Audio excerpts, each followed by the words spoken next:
Morning, you might come into the programme now. Let me go to Senator Hildegard Naughton, who joins me on the line. Hildegard, good morning to you. Good morning, Keith. Thanks for joining us today. Now, Parkmore Estate, there's been a development there, you say? Yes, I raised this in the Shannon, as you know, with Minister Bruton regarding the traffic congestion in the area, and following his intervention with the IDA and local authorities, there's now a meeting taking place today with a number of different government agencies involved in the whole Parkmore Traffic solution. And I know that Minister Paschal Donoghue his officials will be present at that meeting from the Department of Transport, and he'd be looking for an update following that meeting with regard to progress made. So I would expect from this meeting that there will be targets and timeframes set out with regard to addressing the traffic situation at Parkmore. And so part of the complexity is that there are a number of different bodies involved, such as the City Council, County Council, the NTA and the IDA, as well as CIE, just to mention a few. So I welcome the progress that has been made to date with regard to the City Council working with the Parkmore Business Group, but there is this sense of frustration with regard to how fast it's moving. So it's very important that these government agencies sit down together and work out a plan with targets and timeframes so that we can, business can, progress in the Parkmore area. I am led to believe, and we had Pat on last week, that the planning application has been lodged with Galway County Council for the new road. Yes, that's right. There's the planning application is to be submitted this week. That's for the new link road.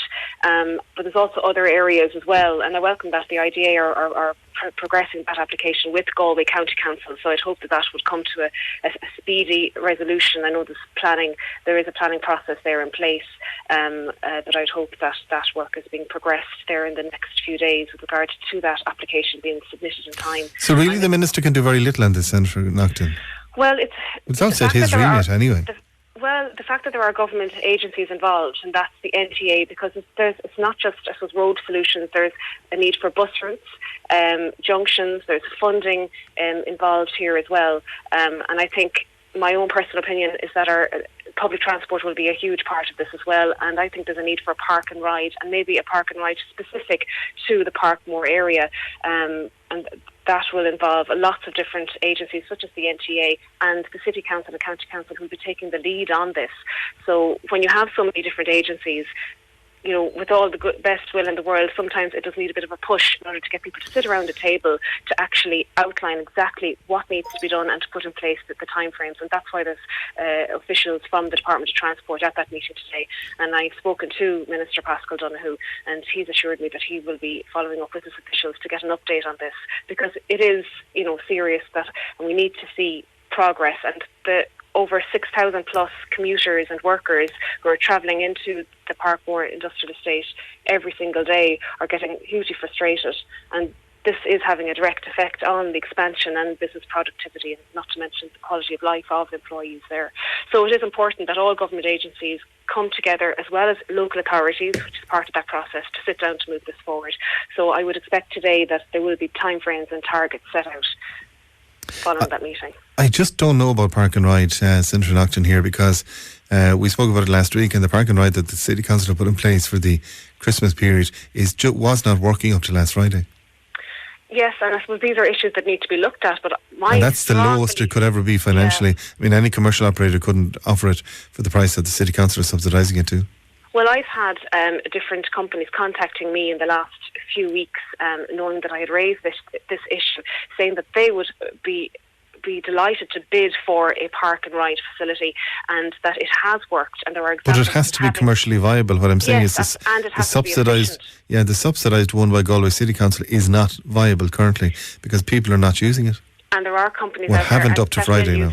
The way people will use it is if they know that at peak hours, that when they park their car in a designated area, that there will be a bus going every 10, 15 minutes and will drop them off at a strategic location across the city, and that the pickup times at the end of the day will be similar. It has to be managed and run effectively, but it also has to be efficient or people won't use it.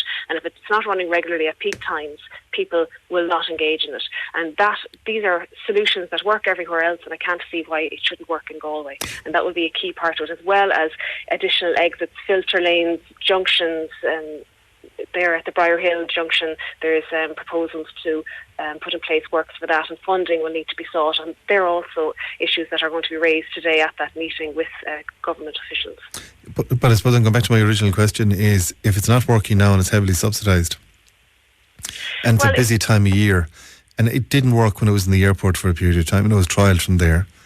Well, there were different issues. I know with the airport site. But we can make excuses for absolutely everything. There was a feasibility study done in advance of that, which had outside City Council, which clearly outlined that the airport site wasn't a viable location for a park and ride, and that's a different story and that's past. I'm dealing with the present, and there are examples. Yeah, but you can't ignore the past either, though, Hildegard. No, exactly. So we need to ensure that the location you choose for a park and ride, it is viable. It will work from that location before you invest money in it. And that's why we have, I suppose, people in our local authorities and people in different agencies who are qualified, and it's their role and it's their responsibility to identify these areas and to ensure that whatever is put in place is cost effective for commuters who are coming to work, trying to get on with their daily business after work, before work, picking up children from creches. So it needs to run on time and it needs to be efficient. And I strongly believe that there is a way of doing this, but it will take people sitting down and will take leadership. And I believe the city and county councils are the two main agencies to take the lead on that. So this meeting today, I think, is a very good, positive step forward, and it's going to, I suppose, focus minds with regard to what needs to happen here. Well, Pat Tuan was Vice President of Craigana, was on with us last week, and it needs to be done fairly quickly because otherwise jobs are going to be lost. Yes, it does. They can't get people in there. The recruitment agencies are saying people don't want to work in Parkmore anymore. Yes, and there is a sense of increased frustration. I'm in regular contact with Pat Tuan and the employers group there in Parkmore. But I think the frustration is that they can see the possibility of solutions. They're there, and it's just a matter of people sitting down and setting out timeframes and targets. And I think I have to commend them for their very positive and constructive approach to this. And these are business people. They see the solutions. They want to work with the agencies involved, and I think we can get there. But it's going to take continued pressure, and I'm certainly going to be working with them in order to progress this. Because, as you say, there's too many jobs at stake here. And it's not just the 6,000 jobs in Parkmore. There's a lot of feeder. There's the growth. There's everything else, yeah. Exactly. So there's a lot of supply coming from the Parkmore area as well. So I'll keep you updated on that, Keith. Please do. Thanks, Steve, for joining us. A very good morning to you.